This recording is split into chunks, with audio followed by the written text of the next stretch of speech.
So now the next question is, अब हम numericals कर रहे हैं बेटा। इसके मैंने आपको 3-4 न्यूमेरिकल्स पहले करवा दिए, बाकी 1-2 न्यूमेरिकल जो थोड़े डिफरेंट है उन्हें सॉल्व कर लेते हैं, देन इसके बाद इसके लिमिटेशंस करेंगे। Nitrogen forms 5 compounds with oxygen. कहता है कि नाइट्रोजन जो है, nitrogen forms 5 compounds with oxygen. ठीक है, हमें पता है नाइट्रोजन की जो 5 है वो ऑक्साइड्स होती हैं।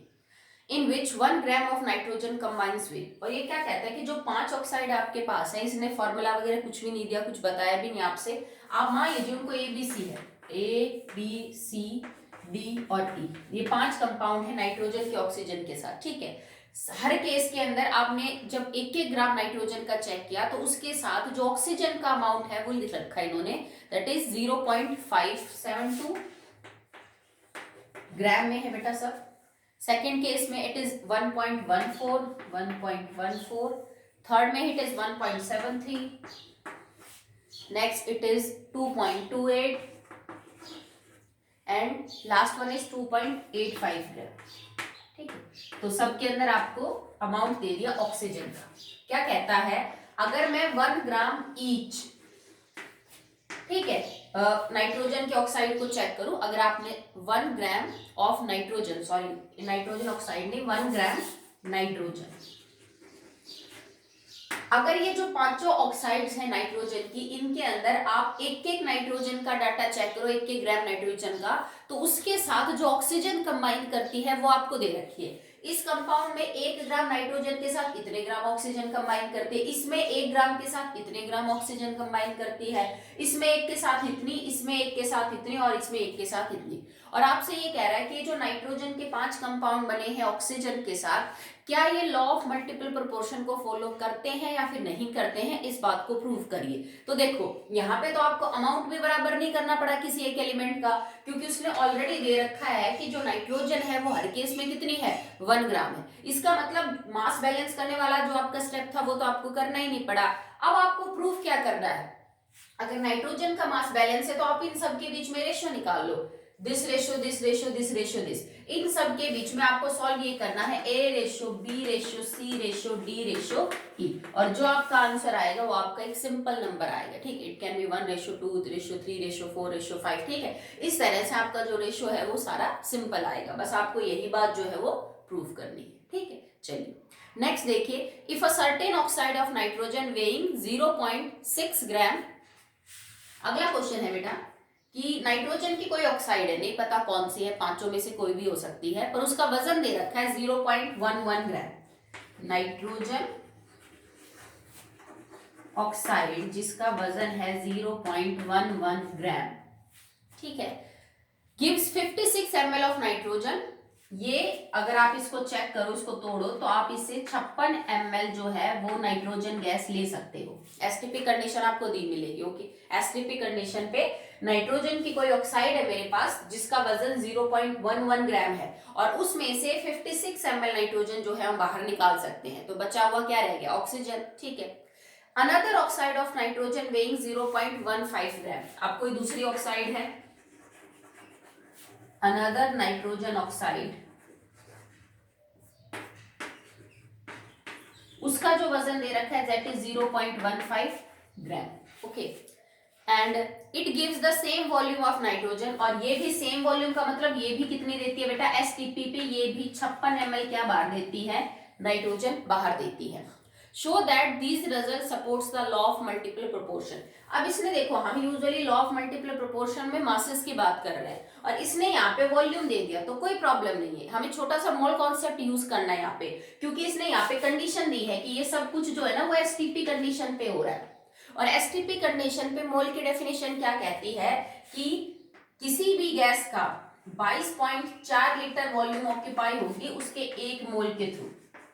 ठीक है, किसी भी गैस का 1 मोल 22.4 लीटर वॉल्यूम ऑक्यूपाई करेगा एट एसटीपी कंडीशन, और 1 मोल मान लीजिए हम नाइट्रोजन के बारे में ही बात कर रहे हैं, तो नाइट्रोजन के 1 मोल का वजन कितना हो जाएगा, 1 नाइट्रोजन का 14, 2 का 28, तो इसका मतलब 28 ग्राम नाइट्रोजन की वॉल्यूम कितनी है, 22.4 लीटर, या फिर वहां पे मिलीलीटर में दे रखा है तो आप इसको भी मिलीलीटर में कन्वर्ट कर लीजिए। ये हो जाएगा 22400 मिलीलीटर वॉल्यूम ऑक्यूपाई करेगी 28 ग्राम नाइट्रोजन। ठीक है, 1 मिलीलीटर के अंदर कितना वजन होगा बटे में 22400, और हमें क्वेश्चन में दे रखा है कि 56 ml नाइट्रोजन बाहर निकलती है, तो इसके अंदर कितना मास होगा मल्टीप्लाई बाय 56। ठीक है भाई, 22400 ml के अंदर वजन है 28 ग्राम एट एसटीपी कंडीशन। 1 ml में होगा इतना और 56 में होगा इतना। अब यहां से आपको ये पता चल जाएगा कि इस पर दोनों में वॉल्यूम तो सेम ही है, ये समझ में आ जाएगा आपको कि दोनों केस के अंदर अगर इतने ग्राम टोटल नाइट्रोजन की ऑक्साइड है तो उसमें नाइट्रोजन कितने ग्राम है। इसमें से घटाओगे तो ऑक्सीजन का अमाउंट आ जाएगा। इधर भी 0.15 में से ये पता चल जाएगा नाइट्रोजन कितने ग्राम है, तो इसमें से ये घटाओगे तो ऑक्सीजन का पता चल जाएगा। बस फिर वही करना है जो पहले किया था, या तो नाइट्रोजन के 1 ग्राम के लिए पता कर लीजिए या फिर ऑक्सीजन के 1 ग्राम के लिए पता कर लीजिए, और उनके जो मास का रेशो है उनको क्या कर लीजिए आप बेटा सॉल्व कर लीजिए, तो आपका जो आंसर आएगा वो क्या आएगा, सिंपल आएगा। कई बार जो आपके रेशो आते हैं वो थोड़े से मतलब एग्जैक्ट नहीं आते, जैसे मान लो रेशो ये आना चाहिए था 2:3 और तुम्हारा आ गया 2:2.98, तो उसको अप्रोक्सीमेट लिख सकते हो आप दैट इट इज 2:3। ठीक है, तो थोड़ा बहुत अप्रोक्सीमेशन आपको यहाँ पे आंसर्स के अंदर देखने को मिल जाएगा। ठीक है, तो बाकी सारे के सारे जो न्यूमेरिकल्स है वो ऐसे ही है, सिंपल ही है। अगर कोई डिफरेंट लगता है मेरे को तो मैं देख लेती हूँ, फिर बाकी इसके करेंगे limitations. So the last numerical for this law is you have given 2 lead oxides। ठीक है, lead की एक्चुअली में 3 ऑक्साइड होती हैं, one is PbO, PbO2 and Pb3O4। ठीक है, तो हमें नहीं पता किसके बारे में बात कर रहा है। lead की 2 ऑक्साइड है, इसलिए डाटा क्या दे रखा है कि हमने उसका रिडक्शन किया और उसमें से lead और ऑक्सीजन को अलग अलग कर दिया। ठीक है, फर्स्ट केस है the mass of yellow oxide taken, मतलब कोई येलो कलर की ऑक्साइड है, मास ऑफ येलो ऑक्साइड वो आपने ले रखा है दैट इज 3.45 ग्राम। ठीक है, and the mass of red oxide, ठीक है 2 ऑक्साइड है, रंग से बता रहा है कि येलो वाली ऑक्साइड का जो है वो ऐसा है, सॉरी रेडिश ब्राउन। ओके, उसका जो वजन है दैट इज 1.227 ग्राम। ठीक है, कि दोनों ऑक्साइड जो हमने ली हैं वो एक इतने ग्राम ले है, एक इतनी ग्राम है। जब इनका रिडक्शन किया हमने तो इनके जो वजन में कमी देखने को मिली वो बता रहे क्या वजन में कमी क्या होगी बेटा। देखो जैसे लेड की ऑक्साइड को आप रिडक्शन करोगे उसका तो ऑक्सीजन बाहर निकल जाएगी, वो तो गैस है। ठीक है, मान लो मैंने 5 ग्राम लेड की ऑक्साइड को लिया और उसको गर्म किया और कुछ देर बाद मुझे लगा कि 5 ग्राम की जगह खाली 3 ग्राम ही रह गए, तो इसका मतलब 2 ग्राम ऑक्सीजन बाहर चलेगी, भाई गैस है वो तो रिलीज हो जाएगी। तो इन्होंने ये बोला है कि इतना तो हमने शुरू में लिया था और रिएक्शन पूरी होने के बाद ये देखा गया कि इनके वजन में कुछ कमी आ गई, जो कंपाउंड आपने लिया हीट किया जिसको, उससे वजन कितना घट गया वो डाटा लिख रखा है। पहले वाले केस में जो वजन घटा वो 0.24 ग्राम घटा और इस केस में जो वजन घटा that is 0.16 gram. So it is the loss in mass and it is also the loss in mass. तो इसका मतलब सीधी सी बात है, अगर इतना टोटल था, इतना वजन घट गया, तो ये जो मास है ये ऑक्सीजन का है जो घट गया, जो चली गई, और इसमें से अगर मैं ये घटा दूंगी तो मेरे को ये पता चल जाएगा लेड कितना है। ठीक है, ये टोटल लेड ऑक्साइड का, ये ऑक्सीजन का, तो इसमें से ये घटाएंगे तो लेड का पता चल जाएगा। तो हम इसमें से कर लेते हैं 3.45 माइनस में 0.24 1 2 एंड 3.21 इज लेड, ये लेड प्रेजेंट है, ये आपके पास ऑक्सीजन है, दिस इज ऑक्सीजन। ठीक है, इसमें करेंगे इट इज 1.227 एंड 0.16।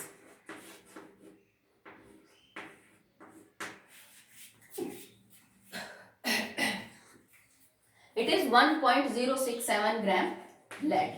ओके, और यहां पे ये कितना है आपका ऑक्सीजन है। ठीक है, तो मैंने दोनों ऑक्साइड्स के केस में ये पता कर लिया कि टोटल वजन हमने कितना लिया है दोनों ऑक्साइड्स का, उसमें से लेड कितना है और उसमें से ऑक्सीजन कितना है। बस आपको यही करना है कि या तो लेड का 1 ग्राम लेके रिएक्शन मतलब अपना क्वेश्चन सॉल्व कर लीजिए, या आप ऑक्सीजन का 1 ग्राम लेके जो है वो सॉल्व कर लीजिए, दोनों से आपका आंसर एक जैसा ही आएगा। जैसे मान लीजिए सॉल्व करते हैं इसको, दोनों केस में मैं ऑक्सीजन का 1 ग्राम ले लेती हूँ या फिर लेड का ले लीजिए। सो इन येलो ऑक्साइड आपके पास है oxygen 0.24 gram oxygen combines with 3.21 gram lead. 1 gram oxygen combines with 3.21 बटे में 0.24. सॉल्व कर लो कि 1 ग्राम ऑक्सीजन कितने लेड के साथ कंबाइन करेगी. नेक्स्ट केस में उस वाले में चेक करिए. 0. ये आपकी है red brown oxide. 0.16 gram oxygen combines with how much lead. 1.067 gram lead.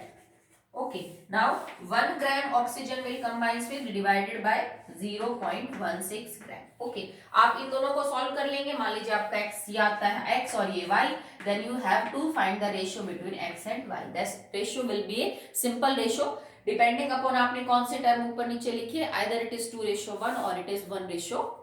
ठीक है, तो सारे न्यूमेरिकल ऐसे ही है बेटा, कुछ भी इसमें अलग है नहीं, बाकी सिंपल है सब. मर्जी है, मैं लेड का लेके भी इसको निकाल सकती थी, तब भी आपका आंसर यही आता, उसमें कुछ नहीं होता. ठीक है, कि लेड को लेके चलोगे तो भी आपका रेशियो सिंपल ही आएगा, और अगर आप ऑक्सीजन को लेके चलोगे तो भी आपका सिंपल ही आएगा. मैक्सिमम जितने आपके सॉल्व अनसॉल्व न्यूमेरिकल थे वो मैंने आपको करवा दिए हैं. जितने बचते हैं वो आप कर लेना, अगर कोई डाउट हो तो बता देना. अब इसके अंदर जो लास्ट टॉपिक बचता है that is limitations of this law. हमने लास्ट जो पढ़ा था कांस्टेंट प्रोपोर्शंस, उसकी भी लिमिटेशंस पढ़ी थी, अब हम इसकी भी पढ़ रहे हैं. तो लिमिटेशंस क्या है बेटा. एक तो कार्बन कंपाउंड्स में ये बहुत ज्यादा एप्लीकेबल नहीं है लिमिटेशंस. ठीक है, जो हाइड्रोकार्बन्स है ना, अब क्योंकि कार्बन के अंदर बहुत अच्छी कैटिनेशन है and that can form a large number of compounds. मतलब कोई गिनती ही नहीं है कि आप कार्बन और हाइड्रोजन को लेके कितने कंपाउंड बना सकते हो, starting from methane, ethane, propane, butane. और आपको पता है कि उनमें दो ही एलिमेंट होते हैं, कार्बन एंड हाइड्रोजन. ठीक है, जैसे मान लो मैंने लिया CH4, C2H6, C3H8, तो सबके अंदर दो दो ही एलिमेंट है. और अगर मैं इनके मास के रेशियो को फिक्स कर दूं, जैसे मान लीजिए मुझे इसका और इसका चेक करना है, तो मैंने इसको मल्टीप्लाई बाय 2 कर दिया, फॉर्मूला हो गया C2H6.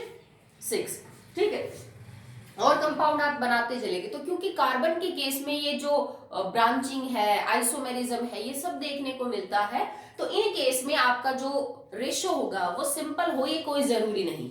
जैसे सिंपल भी हो सकता है कुछ कंपाउंड्स के अंदर, पर क्योंकि आपको पता है 10th में आपने पढ़ा है कि कार्बन और हाइड्रोजन तो इतने सारे कंपाउंड बना सकते हैं, मॉलिक्यूलर फॉर्मूला सेम होता है, फिर भी वो दुनिया भर की ब्रांचिंग वगैरह करके, आइसोमेरिज्म करके अलग अलग कंपाउंड जो है वो बना सकते हैं. तो जरूरी नहीं ना कि जैसे आपने ये लिखा C3H8, मैं एक ये लिख सकती हूँ, इट इज C3H6, ये भी लिखा जा सकता है. ठीक है, कंपाउंड हो सकता है भाई. ये अगर एल्केन है तो ये क्या हो जाएगी आपकी एल्कीन हो जाएगी. मैं एल्काइन भी लिख सकती हूँ. ठीक है, तो उनके अंदर जरूरी नहीं कि हर बार जो आपका रेशियो हो क्या हो, सेम हो. ये उनके लिए एप्लीकेबल है, जैसे कोई एलिमेंट आपस में रह करके 2, 4, 5 कंपाउंड बना रहे हो. पर जब बात कार्बन की आती है जिसकी कोई गिनती ही नहीं है कंपाउंड की, तो उनमें फिर ये चीज कोई जरूरी नहीं है कि आप एक एलिमेंट का मार्क्स फिक्स कर दो तो बाकी सबका जो आएगा वो हमेशा सिंपल रेशियो में आएगा. वो जो आपका रेशियो है वो क्या कर सकता है बेटा, बदल सकता है. तो वहां पे ये ज्यादा एप्लीकेबल नहीं है. सेकेंड है, कुछ ऐसे भी कंपाउंड्स होते हैं that are non stoichiometric. Non stoichiometric compounds का मतलब क्या होता है, जैसे मैं एक कंपाउंड लिखूं FeO. अब FeO को देखने से तुम्हें क्या पता चलता है मैडम, इसके एक मोल में एक आयरन और एक ऑक्सीजन. समझ रहे हो, 1 मोल आयरन 1 मोल ऑक्सीजन, मतलब इन दोनों का रेशियो जो इट इज 1:1. ठीक है, जैसे NaCl का फॉर्मूला है, आपको मैडम एक सोडियम है एक क्लोरीन है, 1:1 है. दोनों एटम जो है 1:1 रेशियो के अंदर पाए जा रहे हैं. पर बहुत से कंपाउंड ऐसे होते हैं जिनके अंदर ये रेशियो इतना सिंपल नहीं होता है. जैसे मान लो इसी कंपाउंड की मैं बात करूं, ये तुम्हें यूं देखने को मिल जाएगा, ये लिखा मिल जाएगा Fe 0.93, ऑक्सीजन 1.00. इसका मतलब क्या है. ठीक है, आयरन जो है ना बेटा, आयरन की 2 ऑक्सीडेशन स्टेट होती है, क्या, +2 एंड +3. जैसे आयरन हमने लिया +2 में और आयरन हमने लिया यहाँ पे +3 में. FeO के अंदर अगर आप देखो तो आयरन किसके अंदर है, +2 के अंदर. आप ये मानिए कि मैंने 3 आयरन 2 पॉजिटिव को बाहर निकाल के उसकी जगह 2 आयरन 3 पॉजिटिव अंदर डाल दी. पॉसिबल भाई, इसका क्रिस्टल होता है आयरन की जो ऑक्साइड है दैट इज फेरस ऑक्साइड, इसका क्रिस्टल है। और क्योंकि आयरन के अंदर +2 +3 दोनों पाए जाते हैं, तो कई बार क्या होता है इस क्रिस्टल के अंदर कुछ आयरन 2 पॉजिटिव तो बाहर चले जाते हैं और उनकी जगह लेने के लिए आयरन 3 पॉजिटिव आ जाते हैं। हमें न्यूट्रलिटी तो मेंटेन करके रखनी पड़ती है, पॉजिटिव नेगेटिव चार्ज तो बराबर होना चाहिए। तो देखो मैंने 3 Fe2 पॉजिटिव बाहर निकाले, मतलब 3 दूनी 6 पॉजिटिव चार्ज है। इसके बैलेंस करने के लिए मैं 2 आयरन 3 पॉजिटिव लेके आए, पर तुमने बाहर तो एटम निकाले 3 और तुम अंदर कितने लेके आ रहे हो बेटा 2। तो इसका मतलब जैसे जैसे तुम ये नंबर बढ़ाओगे, मैं मान लीजिए 3 की वजह यहाँ 10 लाती, तो धीरे धीरे आयरन का नंबर ऑक्सीजन के मुकाबले कम पड़ता जाएगा। आप बात समझ रहे हो?